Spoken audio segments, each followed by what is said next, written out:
What is up, people of the internet? It is me, Real American Politics, back in with a new video, and today, it is time we ask a simple question. What the hell is going on with Trafalgar? If you don't know the past, I would say 2 or 3 weeks or so, if not a couple months, Trafalgar has been giving some unique polling data. And at first I thought, okay, maybe some of this is just, a margin of error or something like that. Then another poll came out that I was like, okay, what the hell is going on here? Then another poll came out that was accurate. So I want to ask this simple question and kind of answer this question. What the hell is going on with Trafalgar polling? Because they've been having some interesting polls come out. Some very controversial takes as well. Now, before I forget, of course, I hope you enjoy these type of videos. If you do, smash the like button down below, subscribe, share with your friends, hit the little bell, and yes, of course, go follow the mysterious Twitter account in the description down below. And yeah, also join the channel. That is right, folks, for just 10 cents a day. You can join Real American Politics. I recommend you do it. And yeah. Alright, let's get into it. So Trafalgar, as I've said in the past, I consider to be one of the, if not the best pollsters in America. Now, obviously, Richard Barris from Big Data Poll is statistically the best pollster in America. But Trafalgar, I would say, is a close second, alright? You can make an argument for a couple other pollsters, but I think Trafalgar historically has been a fairly solid pollster. And you look back here, alright, in late August, alright, we saw some polls from South Carolina, Georgia, and some national surveys, which they showed, relatively speaking, numbers that anybody with a brain would agree with. I mean, they had Herschel Walker up by under a point. In South Carolina, they have McMaster beating Cunningham by around 8 points. Now, you could say this is a margin of error thing, a lot of undecideds are going to break for the Republican, and the fact South Carolina historically, for the governorship, has been a bit closer. But the rest of these polls, the national survey, R+6, Brian Kemp winning by around 6, you could say they're reasonable polls, right? Based on the environment, all that good stuff. But then Wisconsin came out, alright? This was the first poll that some people had some questions about, namely the Senate race. Now, the governorship, of course, Tim Michels, they had within the margin of error, right? Which I don't see the problem with, alright? They have Michels down by a half point. The problem was, for a lot of people, the Senate race. How could you have Ron Johnson losing by around 2.3 percentage points, while Tim Michels only losing by half point? I know these are two different races, but based on history, Ron Johnson should be running ahead of Tim Michels and all that good stuff, because Ron Johnson is a strong candidate. I mean, he won by 3 points in 2016, and Tony Evers only won by I think it was 1% in 2018. And again, you would think, Ron Johnson would be doing better than Tim Michels. But you could say margin of error, and more of the undecideds and other votes are decided for the Wisconsin Senate race. So there's maybe that.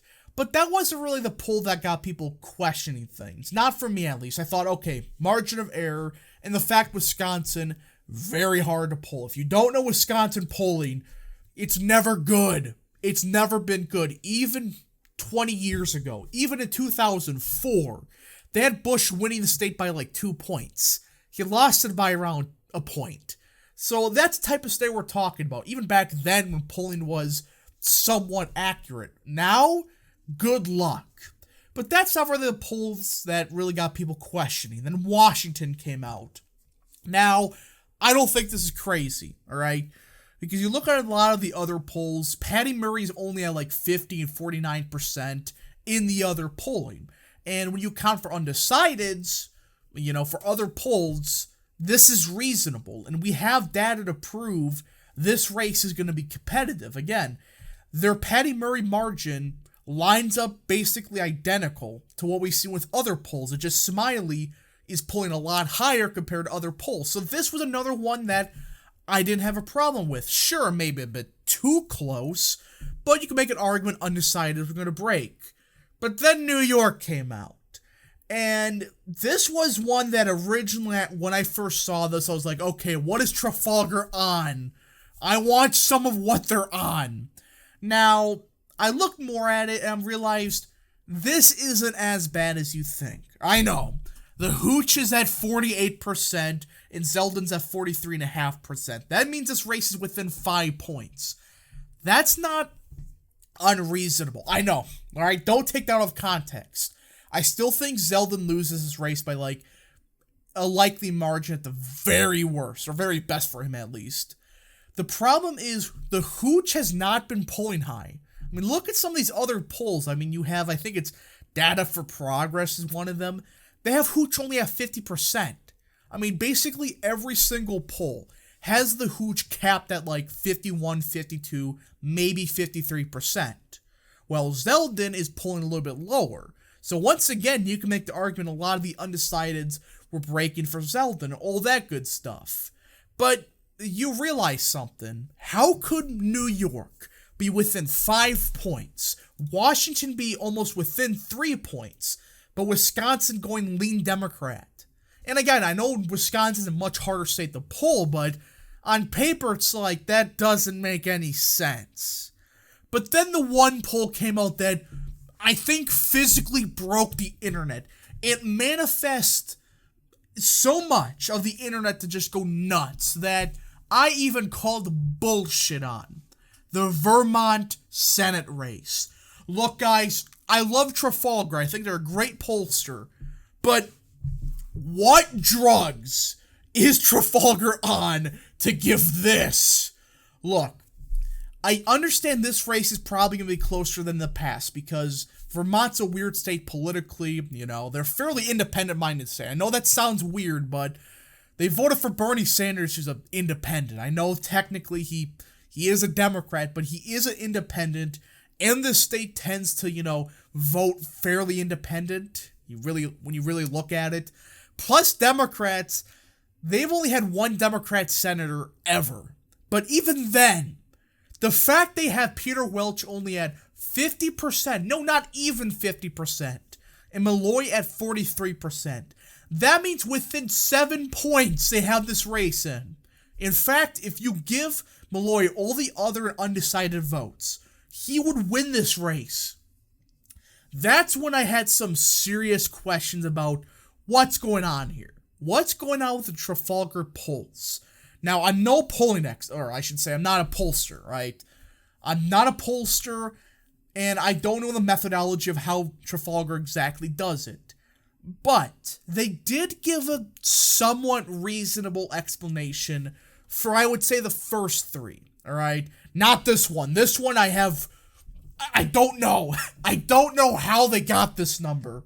But they gave some reasonable statements, alright? A reasonable poll came out that it was right here, National Issue Survey of Student Loans.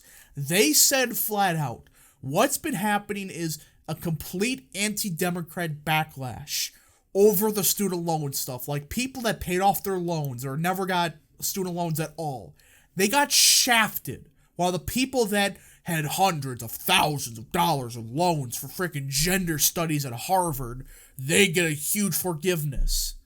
This pissed off a lot of people.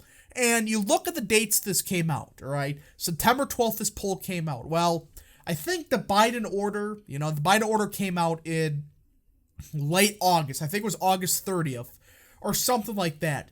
It was right after the poll for Wisconsin came out, or basically within. And then you looked at the other polls that came out after. You notice Republicans began to pick up a little bit. That's where Washington and New York came out. That's, I would say, reasonable. North Carolina, they had the race, a 3-point lead for Bud. That makes sense to a lesser extent that, hey, the loan forgiveness stuff, plus the summer response bias ending, may have caused a shift among undecided or independent-leaning voters who are like, you know what, I don't like the Republicans. There's a lot of issues I have. But they wanted, give people that had $100,000 in student loans, just give them free money, essentially, for not paying off their debts. I would vote for them. That's what I think's happening. Trafalgar did explain that is somewhat what's happening. But still, I mean, come on, Vermont. Look, I understand there's New York. There's been a couple polls that come out from Coefficient. I think that's a pollster that came out with a poll that they're generally okay, and they have this race within 10. Washington, there's been other polls coming out. It's getting tighter. Wisconsin, I think, again, Ron Johnson's a massive overperformer, and the state heavily oversamples Democrats as of recent years. So you can make the argument that's Trafalgar just, oversampling Democrats, which is reasonable. But Vermont, again, if Vermont's within 10, I may have to eat a shoe on stream on election night because I don't know how, all right? I would be so wrong about this race. I would physically may have to eat a shoe because of me getting this wrong by so much. I don't think it's possible for this race to be within 10, but I guess anything's possible. Again, I'm not going to eat a shoe, but I may have to if, I get this off by 20 points or something crazy, but I don't know. But anyways, folks, I hope you enjoyed this video. If you did, smash the like button down below, subscribe, share with your friends, hit the little bell, and yes, of course, go follow the mysterious Twitter account in the description down below. And yeah, thank you so much for watching. We'll see you guys in the next video. Godspeed to all of you.